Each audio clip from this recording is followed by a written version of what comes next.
Eto mga ka-gems, isang uri ng chalcopyrite which is the main ore of copper. And for your information guys, meron din po itong halong small amount na precious metals, especially gold and silver.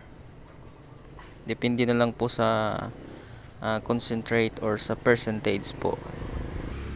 Most likely guys, ito yung mga minerals na binaliwala natin, especially sa mga minero natin dito sa Pilipinas.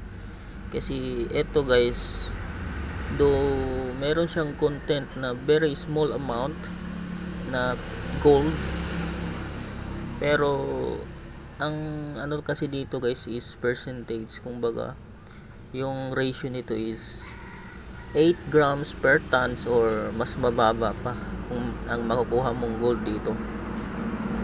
Kaya hindi ko maisisisi yung mga minero dito na mga small scale miners na talagang instead of processing this type of pyrite, nagdidig deeper pa sila to reach the high grade ore, which is makikita mo na talaga yung ginto na pumahalo sa pyrite. Eto guys, meron din naman siyang halong ginto, pero as I said earlier na very small amount and hindi siya visible like microscopic.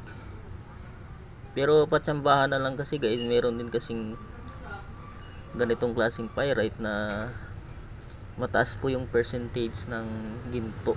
Kaya swerte talaga sa mga taong or sa mga minirong makahukay ng ganitong klaseng So by the way pala mga ka-James, ito hindi ko to hinukay.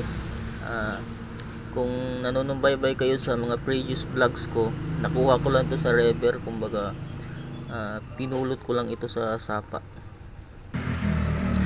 At guys, kung makahanap kayo ng ganitong klaseng pyrite sa sapa nyo, so maganda din po kasi itong indicator ng gold deposit.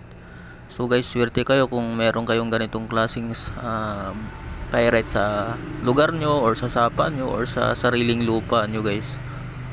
Pero hindi ko sinasuggest sa inyo na mag-mining kayo. Pero na lang kung may mga permits kayo to operate, which is issued by our sa inyong LGU. So yun. Pero pwede din naman po kayong maging small scale miners. Pero ano na lang po, ingat-ingat na lang po, lalo na pag nagta-tunnel kayo. So ayan guys, kung meron kayo nito guys, isang uri ng pyrite or iron sulfide, which is also contain a very small amount of precious metals such as gold and silver. So kung meron kayo nito guys, ipunin nyo lang, at least meron kayong 100 kilos or minimum 30 kilos na ito, and sa kanyo i-process para makakuha kayo ng decent amount of precious metals. Kasi again, yung ratio nito is around 8 grams or pababa pa per ton. So ilan po yung kilo po yung isang tonelada? So sa isang tonelada guys, meron po tayong 1,000 kilograms. So ayan guys, ano na lang po, kung gusto nyo pong ganitong klaseng content, paki-like and share na lang po ng video na to, and pa-follow na rin po sa aking Facebook page, and meron din po tayong YouTube channel. Search nyo lang po Gemstone Philippines. So ang topic natin more on rocks and minerals. So yun lang po, and God bless everyone, stay safe.